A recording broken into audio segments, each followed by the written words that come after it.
मुनि सन्मानी, करि दंडवत मुनि सन्मानी, आसन बैठाई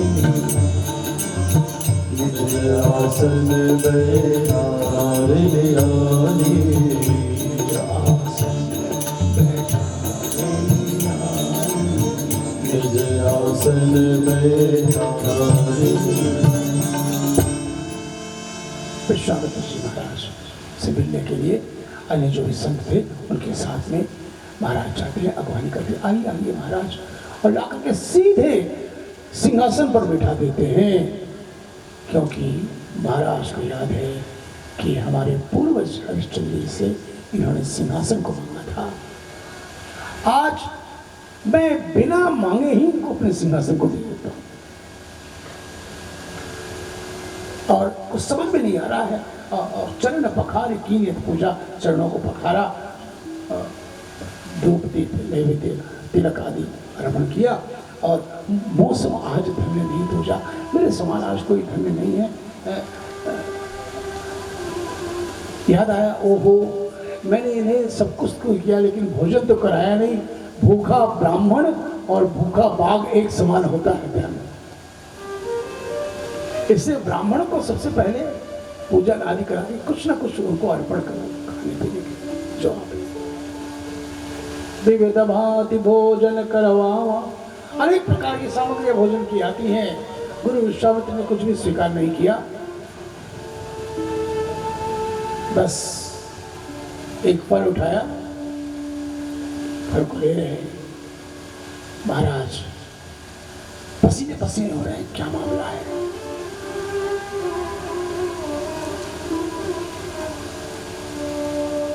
महाराज आप आज यूं ही? हाँ राजा, सुना है तुम्हारे यहाँ चार पुत्र हुए। हाँ महाराज, गुरु महाराज की कृपा से वो, मैंने आपको भी निमंत्रण भेजा था, आप आ नहीं पाए। हाँ मैं आ नहीं पाया हूँ, मैं इसीलिए मैं आया हूँ। कहाँ है?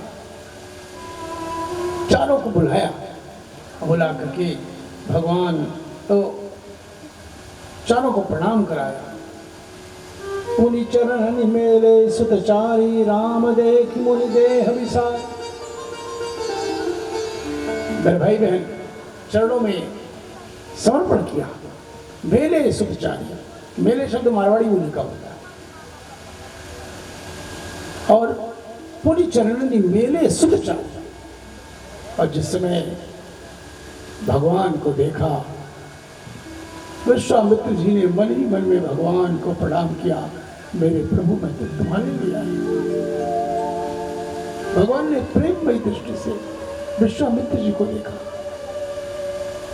ये मेरे जीवन को सजाने के लिए आए।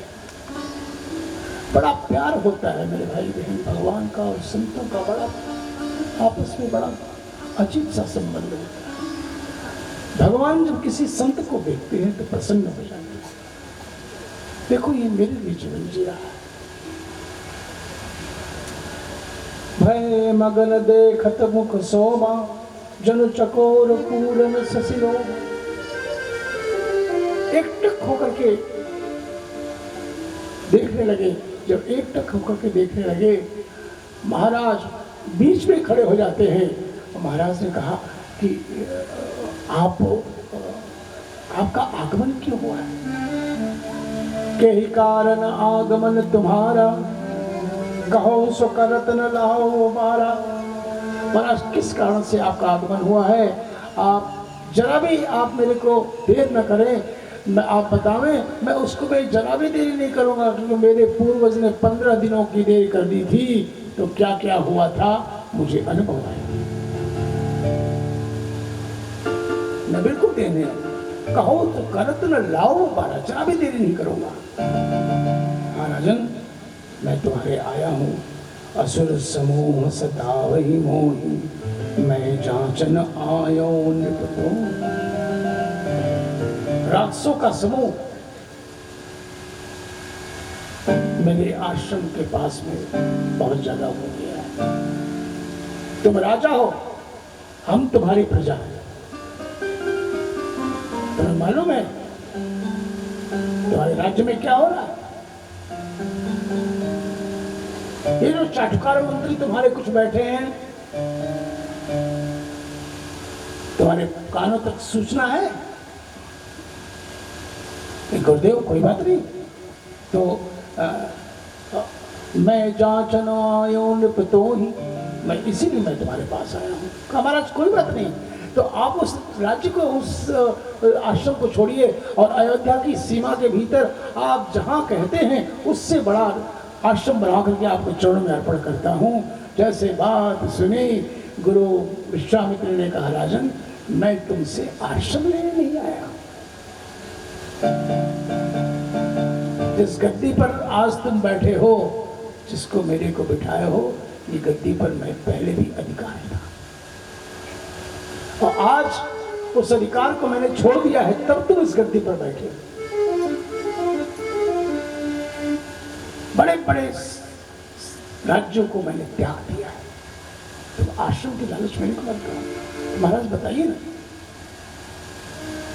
का अनुज समेत देहु रघुनाथ, निश्चर वद में हो बसनाथ। छोटे भाई लखन के साथ में मेरे को दो।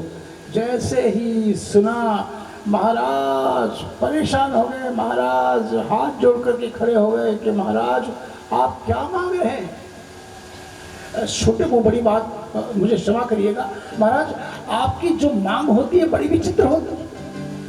पिछली बार आप आए, अपना एक पूर्वज से आपने राज्य मांग लिया, आज मेरे पास में आ रहे हैं, मेरे बेटों को मांग रहे हैं। महाराज बताइए, मांगने में किसी के बेटे बेटी को मांगा जाता है क्या? इतने में गुरु वशिष्ठ आ जाते हैं। गुरु वशिष्ठ ने विश्वामित्र जी को नमन किया, विश्वामित्र जी ने गुरु वशिष्ठ को नमन किया। दोनों आसन पर बैठे। विश्वामित्र जी महाराज के सिंहासन पर विराजमान है, गुरु वशिष्ठ अपने आसन पर बैठे। राजन मैं जाचन आयो न, छोटे भाई लखन के साथ मेरे को दो। नहीं महाराज, आपकी मांग बड़ी विचित्र होती है,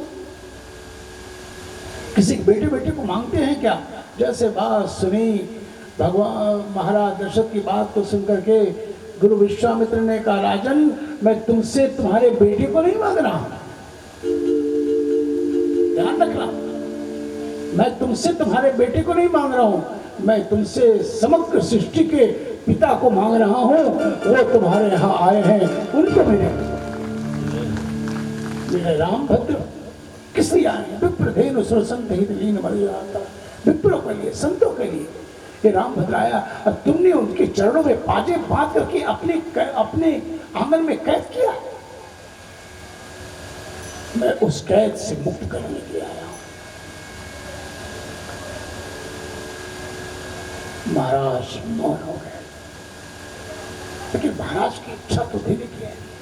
महाराज ने अंतिम बात पकड़ी। कहा महाराज आप क्या कह रहे हैं? चौथे पन पायो सुतचारी, विप्र वचन नहीं कहो विचार। चौथे पन में मैंने 4 बेटों को पाया हूं। मांगो भूमि धेनु धन कोसा, सर्वस देव आज सहरोसा।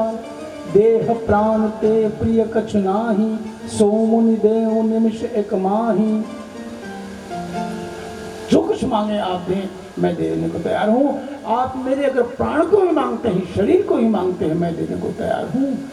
सब बिल्कुल सहर्ष देने को तैयार हूं, लेकिन सब सुत प्रिय मोहि प्राण की नाई, राम देत नहीं बलहि गोसाई। सब सारे पुत्र मुझे प्राण के समान हैं, लेकिन राम भद्र को तो मैं दे ही नहीं सकता हूँ। गुरु विश्वामित्र ने कहा राजन तुम अपने प्राण को देने को तैयार हो, लेकिन प्राण के समान प्रिय बेटे को नहीं देने को तैयार।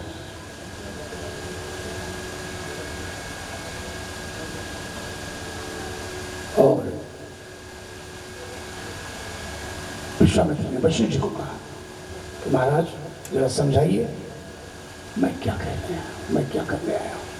मेरे भाई बहन, कभी कभी संतों की याचना लगती है कि वो अपने लिए मांग रहे हैं, लेकिन मेरे भाई बहन संत अपने लिए याचना नहीं करते, संत तुम्हारे ही कल्याण की याचना करते हैं। संतों को क्या जरूरत है? वो तो आनंद मस्त, वो तो अगर याचना करते हैं तो तुम्हारे कल्याण की याचना करते हैं। जहां स्वार्थ न हो, जहां समर्पण हो, जहां भक्ति हो, जहां तुम सुखी हो सको, जहां तुम्हारा कल्याण हो सके,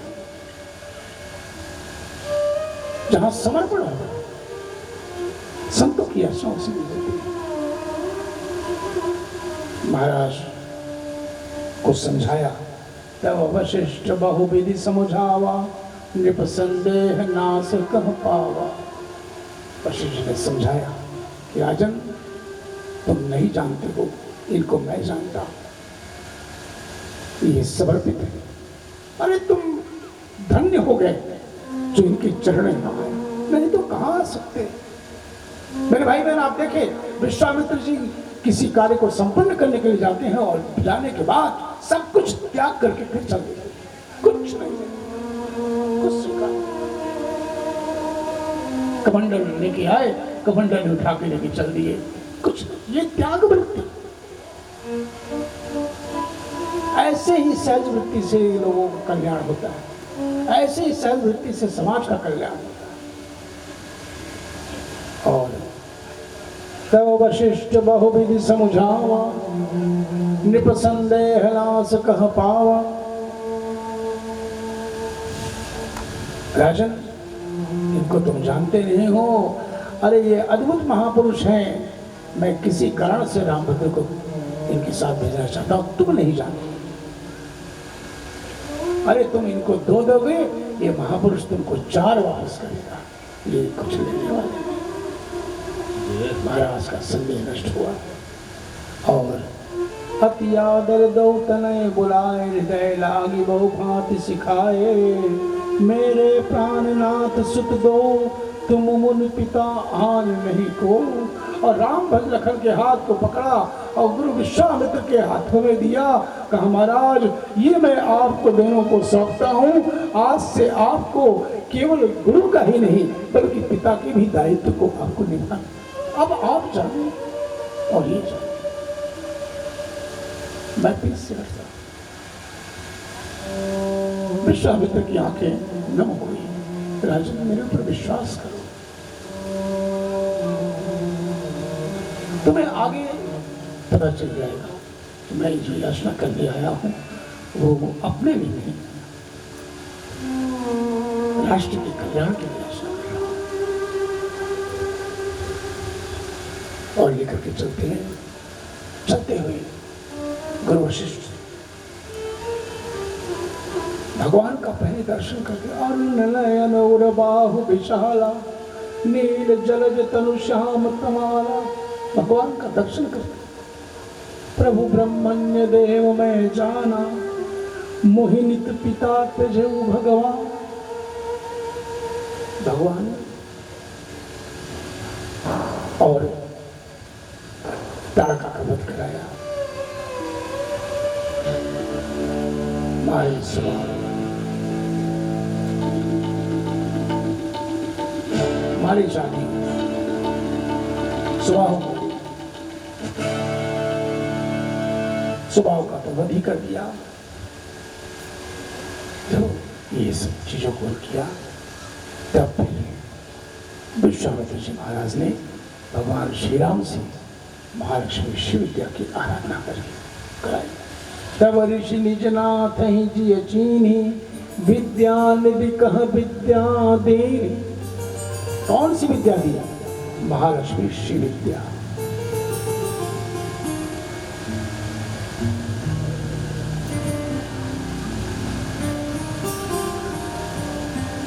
भगवती महात्रिपुर सुंदरी महालक्ष्मी की आराधना कराई। आराधना कराने के बाद सिद्धिक्रम की आराधना कराई। बहुत कम समय में भगवान की आराधना पूर्ण हुई। आगे चलते हुए अहल्या का उद्धार किया और उसके बाद सीधे जनकपुरी में आते हैं। जनकपुरी में भगवान का बड़ा स्वागत किया महाराज जनक जी ने जिस समय भगवान को देखा, धन्य हो गया। और अब